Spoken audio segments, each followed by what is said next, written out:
I don't want to set a timeline on anything. A lot of things depend on this, including developments in Georgia, developments in NATO. So I don't want to put a date there.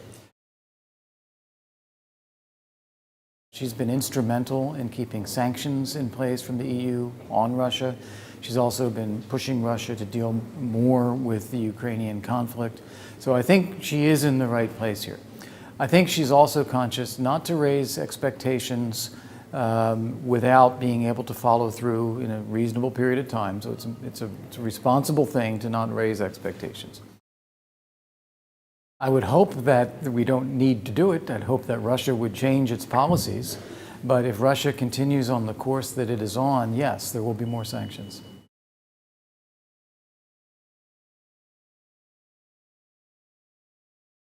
And we want to support those things for our allies. We want to support them for friends and partners like Georgia or Ukraine, and ultimately also for the Russian people. We want to see Russia be a successful, prosperous democracy as well that lives in peace with its neighbors.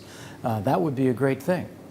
So you can call that hawkish if you want. Russia has invaded and occupied Georgia, invaded and occupied Ukraine, stolen Crimea, has acted aggressively in other places. So we need not to accept that. I think you have to view all of those issues, Georgia, Ukraine, other things, in a wider context of the U.S.-Russia relationship. So when I look at the Helsinki summit, I don't look at it as terrible. Nothing was lost, nothing was given away, no secret deals over Crimea, no talking over the heads of the Ukrainians, no giving away U.S. interests. None of that happened. Of course it didn't happen. The Obama administration came in January of 2009, and here I think misunderstood the situation, blamed the Bush administration for a belligerent policy instead of blaming Russia. And I think that gave Russia some encouragement that, oh, if you just wait long enough, the West will change its policy and everything will be fine. But now under the Trump administration, I think we're looking at this a little bit differently and saying the issue here is not whether one piece of equipment is lethal and the other piece is not lethal.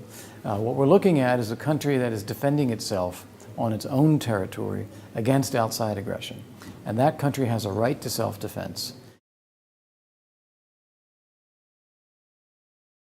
He is very smart, he's very professional, he's got a good sense of humor, he's a very thoughtful person, and I think he's a very reliable interlocutor. So when he says something, you understand what he's saying. When you say something, you know he's communicating it back. I think we all know that in Russia, the only decision maker is Vladimir Putin. No. Yeah, I haven't heard that. It is the position of all of the community around us, France, Germany, United States, Canada, UK, everybody. The two entities that were created by Russia in eastern Ukraine, the so-called Luhansk People's Republic and Donetsk People's Republics, are not legitimate political entities. They don't have legitimacy with the population. They are not part of the Minsk agreements. They are contrary to the Minsk agreements. They are not part of the Ukrainian constitution.